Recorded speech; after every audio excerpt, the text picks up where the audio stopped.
When you currently enter 2Maze, you will witness this. Just a bunch of random tanks camping the base. Your base. I went and had a look at the other base, and the same thing is still happening. 2Maze had 58 players at the time of recording this, and there's no way that this is 58 players. The amount of players in the game are completely disproportionate to the actual player count. I checked 4 teams, the same is happening to every single spawn. What is going on? It's currently not in growth mode, which is a good thing I guess, but let's not count that out. I know the efforts some players take to ruin a video game. You cannot push them either, so I would assume it is one of the commands, with about 200 tabs open. But who would have around 200 tabs open in multiple different modes?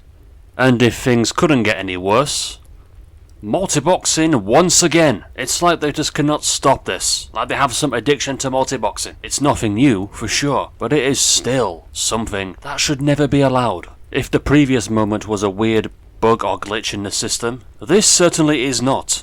How long before they try to normalize it and come up with some shitty excuse for it? Because that's what they do. And like in Diepio, it's no doubt and no wonder that hunters will use this. Horacio has always been strict with this kind of behavior, so I would not be surprised if it gets fixed quickly. Oh, you think those in the base are real players? Well, I'm going to give you some proof that they are not real players, or at least a player controlling them.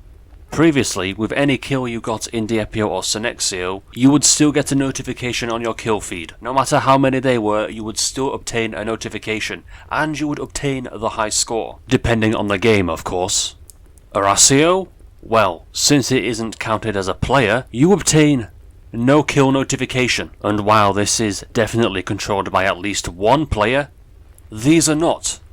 At least to my understanding, as they do not increase the player count. So they are essentially just ghost tanks appearing in the base, or in this case appearing to be controlled by this player. The lengths people go just to ruin a game. I've seen so much whilst playing IO games that I'm just not surprised anymore. I am simply not surprised. How long before they use arbitrary excuses to try and normalize multiboxing? How much are you willing to bet that some of these players came from Synexio and are trying to ruin it? Because I've never seen an IO game normalize multiboxing and scripts faster than that game. You would think by now that people would learn from other games. It's no wonder why Synexio is dead. I saw it's coming since the beginning. I'm just assuming here, but I can make an educated guess. But then again, I'm not surprised that people do not learn, and it's no wonder history repeats itself, as the saying goes. It's also no wonder why the IO series is even more dead at this point, if we allow this to happen. Because honestly, who wants to deal with this? And moreover, who wants to deal with it if you literally gain nothing out of it?